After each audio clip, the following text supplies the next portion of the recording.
جب ہم انہیں اچھی تعلیم دیں گے, اچھی تربیت دیں گے, تو وہ سماج میں گڈ سٹیزنز بن سکیں گے. کل کو ایک گڈ مسلمز اور گڈ سٹیزن دونوں ہی بن سکیں گے. تو اس کے لیے ضرورت ہے کہ ہم عمدہ تعلیم دیں. یاد رہے کہ اگر تعلیمی اویئرنیس اگر اب بڑھ بھی رہی ہے, تھوڑا ہم پڑھنے پڑھانے کے لیے تیار بھی ہیں, لیکن ہمارے ذہن میں ناقص تصور ہے. ہم سوچتے ہیں کہ اچھا ٹھیک ہے, ہم لوگوں نے تو اتنا اعلیٰ تعلیم نہیں حاصل کی, تو چلو اپنی اولاد کو دیتے ہیں. تو کیا دیتے ہیں؟ ناقص, ادھوری ایجوکیشن دیتے ہیں. کیا دے رہے ہیں کہ ہم صرف انگلش میڈیم اسکول میں ڈال دیتے ہیں, اور وہاں پر وہ عصری علوم تو حاصل کر رہا ہے, لیکن قرآن اور سنت سے بالکل ان اویئر ہے. یہ بہت بڑی مصیبت کی بات ہے کہ یا تو ہم ایسا قرآن کا حفظ اور ناظرہ کروا دیتے ہیں تو ماڈرن ورلڈ سے ان اویئر رکھتے ہیں بچے کو, اور یا تو ہم ماڈرن ایرا کی جو کنٹمپریری ایجوکیشن ہے وہ دیتے ہیں, تو پھر قرآن و سنت سے بالکل غافل رہنے دیتے ہیں. یہ ناقص تصور ہے. اللہ کے رسول نے جس علم کا آرڈر دیا کہ طلب العلم فریضۃ علی کل مسلم, علم حاصل کرنا ہر مسلمان کے لیے فرض ہے, اس میں علم کا کوئی ٹائپ نہیں بیان کیا گیا. علم دین, علم دنیا جیسا کوئی بائیفرکیشن نہیں ہے اسلام میں. آپ اچھی طرح سے سمجھ لیجئے, علم دین جیسی کوئی اصطلاح قرآن اور حدیث میں موجود نہیں ہے, علم دنیا جیسی کوئی اصطلاح قرآن حدیث میں موجود نہیں ہے, بلکہ جو اسلامی اصطلاح ہے وہ علم النافع کی ہے, نفع بخش علم. تو وہ علم دینا چاہیے جو نفع بخش ہو, خواہ دنیا میں ہو خواہ آخرت میں ہو, اور دونوں کا کمبینیشن ہونا چاہیے تاکہ دنیا میں بھی سروائیو کر سکے بچہ ہمارا, اور آخرت میں بھی سروائیول پاسبل ہو, تاکہ وہ دونوں جگہ کامیاب ہو سکے. تو ایسے علم کو دینے کی ضرورت ہے. اسلام ہرگز یہ نہیں کہتا کہ مصلی بچھا کر بس خالی قرآن پڑھو اور قرآن کا ناظرہ کرو اور قرآن کا حفظ کرو, قرآن کو سمجھو ہی مت, یہ اس طرح کا علم حاصل کرو. نہ قرآن یہ مطالبہ کرتا ہے, اسلام مطالبہ کرتا ہے, اور نہ یہ کہتا ہے کہ تم سائنس اور کمپیوٹر جانو اور قرآن سے ناواقف رہو. نہیں, بلکہ علم کی ایسی ضرورت ہے جو ماڈرن ایرا کو بھی بالکل سوٹ کرتا ہو, کمپیٹیبلٹی ہو. اس ایرا میں جو ہمیں تعلیم کی ضرورت ہے وہ بھی بچوں کو ہم دیں, یعنی سائنس ٹیکنالوجی کے لیے بھی بچوں کو اویئر کرائیں, وہ بھی ایجوکیشن دیں, اور ساتھ میں ان کو قرآن اور سنت کا بھی باقاعدہ علم کا انتظام کریں. آپ یاد رکھیے گا کہ قرآن اور سنت یہ سب سے اوپر ہے علم حاصل کرنے میں. قرآن کا علم سب سے اوپر ہے, دیں گے سبھی, لیکن سب سے اوپر قرآن کا علم ہونا چاہیے, سب سے زیادہ فوکس اس پہ ہونا چاہیے, کیونکہ اللہ کے رسول صلی اللہ علیہ وسلم کی حدیث ہے, صحیح بخاری جلد نمبر 5 حدیث نمبر 545 میں درج ہے. اللہ کے رسول نے فرمایا کہ خیرکم من تعلم القرآن وعلمہ, تم میں سے بہترین انسان وہ ہے جو قرآن سیکھے اور سکھائے. تو قرآن سیکھنے والا اور سکھانے والا, student and teacher of the Quran, they are the best, سب سے اچھے لوگ ہیں اللہ کی نظر میں, اللہ کے رسول کی نظر میں صلی اللہ علیہ وسلم. تو یوں ہم قرآن کے علم کو سب سے اوپر رکھیں گے, سب سے ضروری جو علم ہے وہ قرآن کا, لیکن جو کنٹمپریری ایجوکیشن ہے اس کو بھی بھولنے کی ضرورت نہیں ہے. ہر وہ علم جو نفع بخش ہو, جو اللہ کے قریب لے جاتا ہو, جو دنیا میں کامیاب کرتا ہو آخرت میں کامیاب کرتا ہو, سبھی دینے کی ضرورت ہے. آج ہم اپنے بچوں کو ان اویئرنیس میں کئی ایسے انگلش میڈیم اسکولز میں بھیج رہے ہیں جو شرک سکھاتے ہیں, جہاں پر کرسچن مشنری اسکولز میں بڑے شوق سے بچوں کو بھیجا جاتا ہے, جبکہ وہاں صبح کی شروعات شرک سے ہوتی ہے. ان کی کبھی پریئر بک اٹھا کر دیکھیے, آپ کے بچے انگلش میڈیم اسکول میں پڑھتے ہوں, اگر وہ اسکول کرسچن مشنری اسکول ہے تو ان کی پریئر بک اٹھا کر دیکھیے, اس میں کیسے شرکیہ الفاظ ہوتے ہیں. مثال کے طور پر لیڈ اس ہیونلی فادر, لیڈرز, یہ صبح صبح ہمارا بچہ پڑھتا ہے, اللہ تعالیٰ کو فادر کہہ رہا ہے. معاذ اللہ, ہم نے اسے کیا ہی اچھا ہوتا کہ یہ سکھایا ہوتا لم یلد ولم یولد, نہ کسی سے جنا ہوا نہ کسی کو جنا. سورہ اخلاص سورہ نمبر 112 آیت نمبر 3. تو یوں ہم اپنے بچوں کو سے صبح صبح شرک کرواتے ہیں, شرک, یہی ناقص ایجوکیشن کے تصور پہ.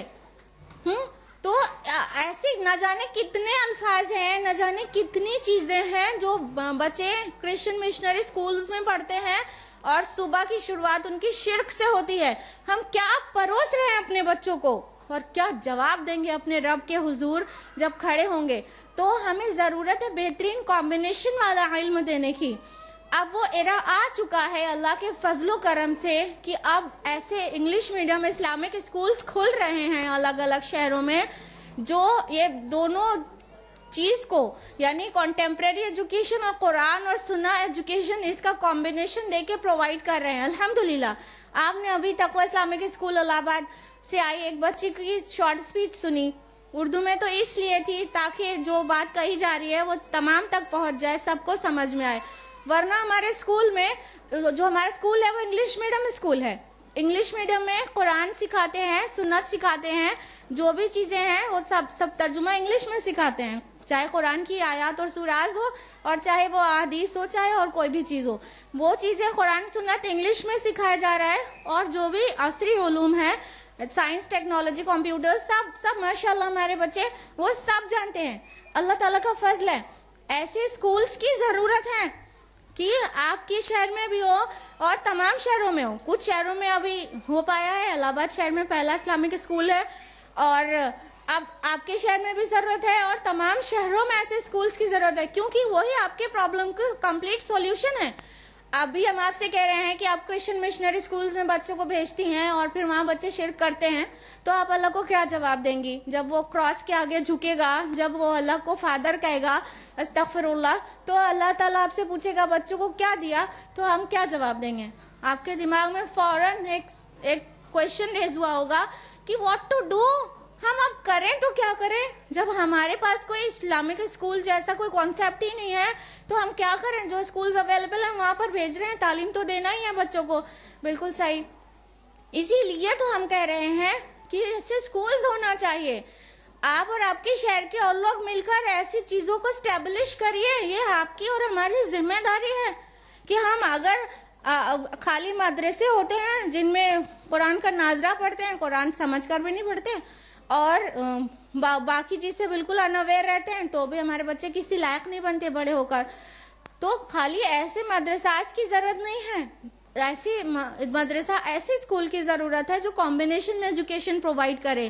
تو اس کے لیے آپ بہت سیریس ہو جائیے اور بہت تیار ہو جائیے کہ آپ جو کچھ بھی کر سکتے ہو اس فیلڈ میں کرنے کی ضرورت ہے. سب کوئی اور کر کے دے دے اور ہم فائدہ اٹھا لیں, یہ تو کوئی عقل مندی کی بات نہیں ہوئی. سبھی لوگ یہی سوچیں تو کوئی بھی بگن نہیں کرے گا.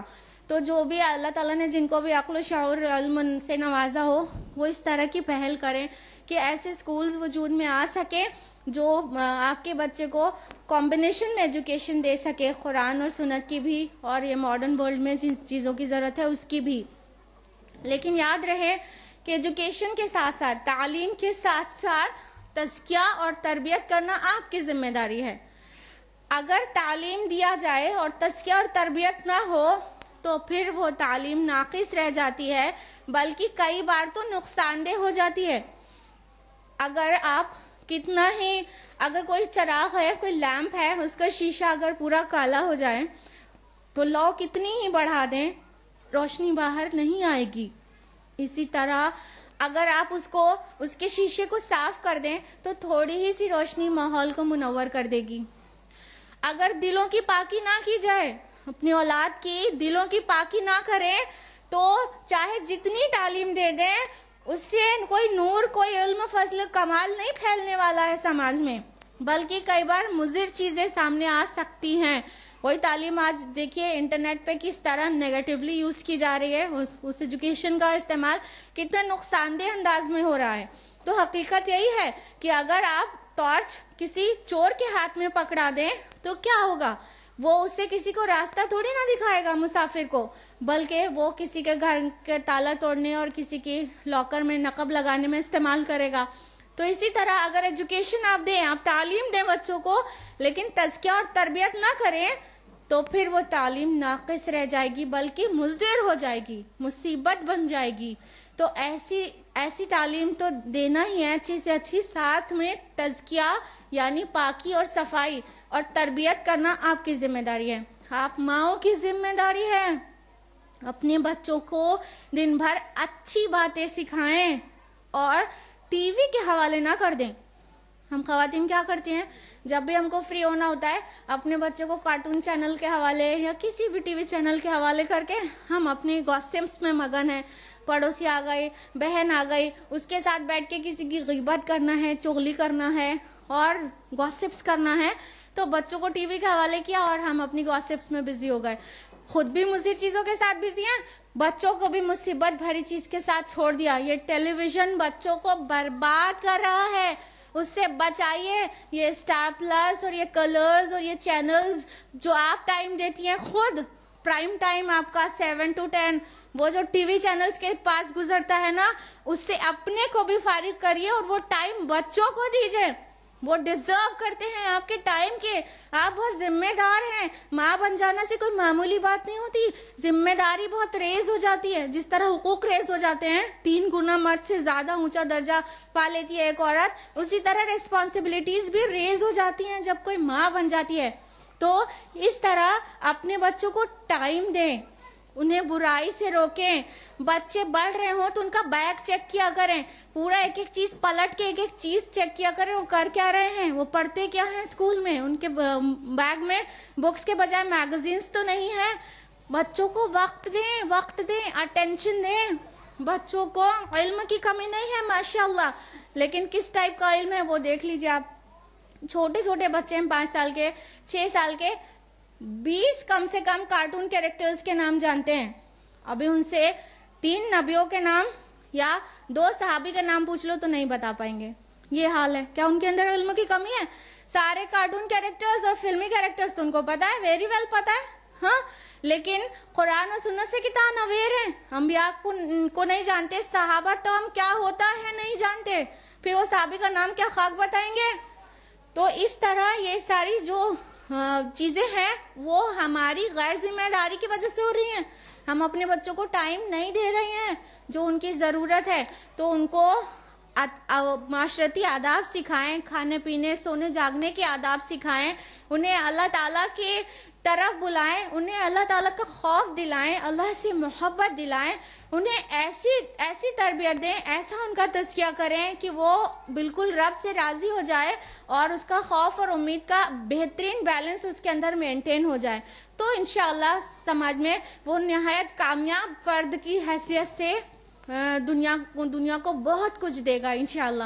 تو اس طرح کامیاب کرنے کے لیے ہمیں ضرورت ہے کہ بچوں کو قرآن و سنت کی روشنی میں پالیں. اور ایک بات اور یاد رکھیے گا, اپنی پوری اٹینشن اپنے بیٹوں تک مرکوز مت رکھیے, اپنی بیٹیوں پہ بھی اٹینشن دیجیے. ایکچولی اگر آپ ایک بیٹی کو سکھا رہے ہیں, بیٹی کو تعلیم دے رہے ہیں, بیٹی کا تزکیہ اور تربیت کر رہے ہیں, تو وہ پورے سماج کی تعلیم ہے, پورے خاندان اور پھر سماج کی تعلیم ہے. اور اگر ایک بیٹے کو دے رہے ہیں تو وہ صرف فرد کی تعلیم ہے. بیٹا اپنے تک رکھتا ہے, بیٹی بڑے ہو کے ماں بنتی ہے, پھر وہ اپنے بچوں میں, پھر وہ اپنے بچوں میں, اس طرح سے کتنا ملٹی پلائی ہوتا ہے. تو اپنی بیٹیوں پہ بھی اسپیشل اٹینشن دیں. اللہ کے رسول بہت تاکیدی حکم کیا تھا بیٹیوں کی تعلیم اور تربیت کا. تو یوں ہم ایک ماں کی حیثیت سے بہت ذمہ دار ہیں, اویئرنیس لانے میں بھی اور عمل کروانے میں بھی بہت زیادہ ذمہ دار ہیں. ہم یہ نہ سمجھیں کہ ہم خواتین کا سماج میں بہت اہم رول نہیں ہے. سب سے زیادہ امپورٹنٹ رول تو ہمارا ہی ہے ایک ماں کی حیثیت سے, کیونکہ جو عورت کی گود ہوتی ہے وہ سب سے پہلا اسکول, فرسٹ مدرسہ, پہلا مدرسہ ہوتا ہے. تو جو آپ کی گود میں پرورش کردہ بچے ہیں وہی تو باہر جا کر سٹیزن بنتے ہیں. تو ہم بہت زیادہ ذمہ دار ہیں ایک ماں کی حیثیت سے. اس کے بعد باری آتی ہے ایک بیوی کی حیثیت سے ہماری ذمہ داریوں کی, کہ ہم ایک بیوی کی حیثیت سے کیا کر سکتے ہیں. تو یہ یاد رکھیں کہ ہم ایک بیوی کی حیثیت سے سیکنڈ موسٹ انفلوئنشل ہیں اپنے ہسبینڈس کے لیے. سب سے زیادہ انفلوئنشل تو ماں ہی ہوتی ہے آفٹر آل, لیکن بیوی بھی کم انفلوئنشل, کم متاثر کرنے والی نہیں ہوتی ہے. ہم یہ نہ کہیں کہ ہمارے شوہر ہمارے سنتے ہی نہیں, ارے ان کو میری کیا امپورٹنس ہے, ارے وہ میری بات نہیں مانتے, ارے میری بات کا اثر نہیں ہوتا ان کے اوپر, ہم کچھ نہیں کر سکتے ان کے لیے. اگر آپ ایسا سوچتی ہیں تو بالکل غلط بات ہے. ہم تو نہیں مان رہے ہیں کہ ایسا ہے کہ شوہر کے اوپر آپ کی بات کا اثر نہیں ہوتا. خوب اثر ہوتا ہے, خوب اثر ہوتا ہے. ہم قرآن کی روشنی میں آپ کو بتا رہے ہیں. سورہ قصص پڑھیے, سورہ نمبر 28 آیت نمبر 9 میں